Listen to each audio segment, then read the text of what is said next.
Happy children's day. একজন শিক্ষকের কাছে তার সকল ছাত্রছাত্রীরাই তার নিজের সন্তান তুল্য। সেই রকমই আমার সকল সন্তানদেরকে সঙ্গে সোনাইকে নিয়ে চিলড্রেন্স ডেতে কাটানো কিছু মুহূর্ত আজকে তোমাদের সাথে শেয়ার করলাম।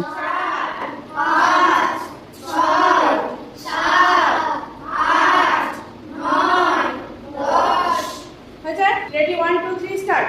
1 2 3 4 5 6 7 8 9 10। Very good. করো।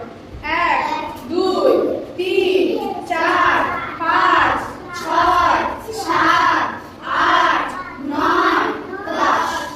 ঠিক আছে, এখন 1 2 3 4 5 6 7 8 9 10। 1 2 3 4 5। দাঁড়িয়ে লেফট রাইট করতে হবে, ঠিক আছে?